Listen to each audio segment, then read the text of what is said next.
To safeguard the future of combat sports while prioritising participant health, a cultural shift is essential. For nearly a century, researchers documented the dangers of brain injuries in combat sports, with early studies referring to these effects as punch drunk syndrome and dementia pugilistica. The research trajectory remains unchanged. Sustaining repeated head impacts poses a serious risk to athletes. Here, I present two areas of proposed cultural change for your feedback. The first is to remove or significantly reduce head impact in training. This will reduce the brain injury burden for a participant, leaving head impacts for competition only. Whilst the clear benefits of this is to reduce the brain injury burden in training, you may wonder how this will affect performance.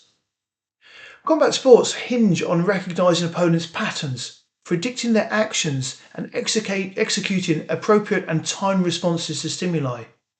Any impairment in sensation, perception, action, cognition, memory, or corticomotor control detrimentally impacts a participant's performance. Yet every head impact disrupts this process, therefore reducing performance. Obviously, participants still need to develop these predictive and adaptive skills in training, just without head impacts. While there's currently no research on such alternative training methods, I have observed positive outcomes anecdotally by implementing slow motion sparring practices without the head impacts. In these practices, participants can recognise stimuli early, choose the appropriate response, and execute it while enhancing control. The second priority is to transform the culture and eliminate the reluctance of practitioners to report the signs they observe and the symptoms they experience related to traumatic brain injury. Research shows that practitioners often hesitate to speak up, increasing the risk of serious health consequences, diminished performance, and a heightened likelihood of disproportionate brain trauma, as well as various musculoskeletal injuries.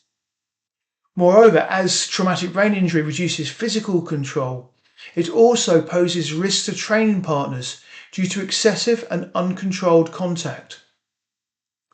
Combat sports are deeply rooted in hypermasculine ideals. We value toughness, resilience, and mental fortitude. However, these qualities must now be equally applied to recognising symptoms and speaking up when signs of injury emerge. As a result of awareness of the injury, practitioners and coaches can implement adjustments in medical care, training, and recovery protocols, and practitioners can protect both their health, performance, and longevity in combat sports.